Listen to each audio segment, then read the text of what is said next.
Em nome do Pai, do Filho e do Espírito Santo. Amém. Queridos irmãos, queridas irmãs em Cristo, nós estamos na quarta semana da Quaresma. Hoje é segunda-feira. O Evangelho de hoje se encontra em São João, capítulo 4, versículos de 43 a 54. Para compreendermos bem o Evangelho de hoje, a cura do filho deste alto funcionário romano, nós precisamos entender todo o contexto do quarto capítulo de São João. No quarto capítulo de São João, nós encontramos duas histórias, dois momentos da vida de Jesus. A primeira história nos diz do encontro de Cristo com a samaritana. Todos nós conhecemos o que aconteceu. Jesus se aproxima de uma mulher samaritana. Para os judeus, para o contexto daquela época, Samaria era um povo que havia se afastado da pureza original dos judeus. Era um povo que se tornou estrangeiro, um povo que era pagão.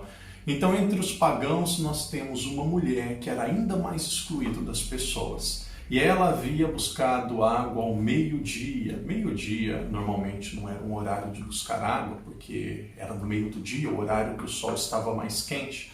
Então, entre todos aqueles que eram excluídos, Jesus se encontrou com aquela mais excluída, para mostrar que Jesus se preocupa com o extremo da sociedade. Em toda a sociedade, os homens tinham vantagem. Imagina mais um funcionário, um alto funcionário romano. No Evangelho de hoje, Jesus se aproxima deste alto funcionário. Esse alto funcionário romano se aproxima de Jesus e, se aproximando de Jesus, ele pede a cura do seu filho. Jesus é para as mulheres da Samaria as mais pecadoras. Jesus é para os romanos, para os altos funcionários do rei ou do império. O que isso significa? Jesus, Deus, não abandona ninguém. O nosso Deus é para todos, para aquele que é mais rico, para aquele que é mais pobre, para aquele que está abandonado na sociedade, para aquele que tem o mais alto grau da sociedade. Nós podemos encontrar na mensagem de Jesus um alto teor, uma alta qualidade de inclusão. Jesus era uma pessoa profundamente inclusiva. O Evangelho de hoje nos mostra que para o milagre acontecer em nossa vida, todos nós precisamos de milagres. 3 passos precisam ser seguidos por todos nós. O Evangelho nos mostra que aquele alto funcionário romano seguiu 3 passos até o milagre ou para o milagre acontecer na sua vida. O primeiro passo nós podemos chamar de pedido e sacrifício. Ele se aproximou de Cristo. Naturalmente, para um alto funcionário do império, principalmente para uma pessoa que era pagã, seria uma grande humilhação, seria um grande risco de colocar o seu trabalho a perder se aproximando de Jesus, mas ele não pensou em nada disso. Ele se aproximou de Cristo.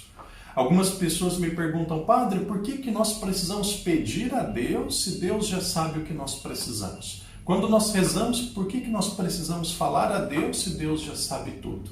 É claro que Deus sabe tudo, mas Deus respeita a nossa liberdade. Quando nós rezamos, nós pedimos, porque Deus ele respeita a nossa liberdade e Ele quer ouvir o nosso pedido. A oração não é só apenas para dizer a Deus o que nós precisamos. A oração é um encontro de amor, é um encontro de 2 corações apaixonados. Segunda realidade, para que o milagre aconteça, é preciso acreditar, é preciso pedir e acreditar. Jesus disse àquele homem, volte para sua casa, que o seu filho já está curado. Naquele caminho que ele voltava para a casa dele, ele podia duvidar. Naquele caminho que ele voltava para casa, ele podia pensar, mas será que aconteceu? Isso daí foi apenas uma palavra? Eu penso que o milagre não aconteceu. Ele poderia duvidar, porém ele acreditou. Nós precisamos pedir, mas acreditar. Irmãos e irmãs, num período onde a humanidade está assustada, num período onde todos falam de coronavírus, existem 2 caminhos quando nós vivemos uma grande dificuldade, um grande problema, um grande conflito na nossa vida. Ou nós nos tornamos adoradores ou nós nos tornamos blasfemos. Adoradores quando nós acreditamos em Deus, blasfemos quando nós começamos a criticar e a questionar tudo. No momento de grande dificuldade, no momento de muitos problemas, nós precisamos cair ou vamos cair em um dos 2 extremos. O primeiro deles é o desespero, o segundo deles é acreditar. Fé não significa aquilo que nós já possuímos. Fé é a capacidade de acreditar naquilo que nós ainda não possuímos. Eu gosto muito do exemplo de São Pedro. Muitas pessoas dizem, Jesus chamou Pedro porque era uma pessoa de personalidade forte, Jesus chamou Pedro porque era um grande líder, ou porque era humilde, porque era simples. Existem muitas versões. Para mim, Jesus chamou e escolheu Pedro para ser apóstolo e para ser o primeiro Papa, porque quando Jesus chamou a Pedro, ele disse, Pedro, lance as redes. Pedro lançou as redes onde não havia peixes. Ele teve a coragem de arriscar.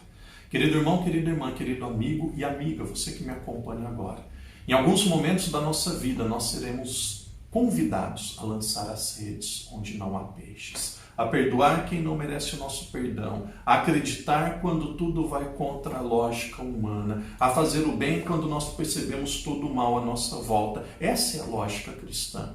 O cristianismo é uma grande contradição para a sociedade, mas se você de fato quer acreditar em Cristo, lançar as redes onde humanamente não há peixes, acreditar quando você ainda não vê a resposta, é um sinal de maturidade. Terceiro e último passo, depois de receber um milagre, voltando para a sua casa e vendo aquilo que acreditou, ele e a sua família se converteu e ele passou a anunciar o nome de Deus. Qual a melhor forma de nós sermos gratos a Deus por tudo que Ele fez na nossa vida, por tudo aquilo que Ele faz? Louvando, agradecendo e principalmente propagando o nome de Deus, se tornando um evangelizador. Antes da bênção final, o padre pergunta, tantos milagres já aconteceram na sua vida, o que você está fazendo por Deus? O que você está fazendo pela igreja? Como que você contribui para a edificação do reino de Deus?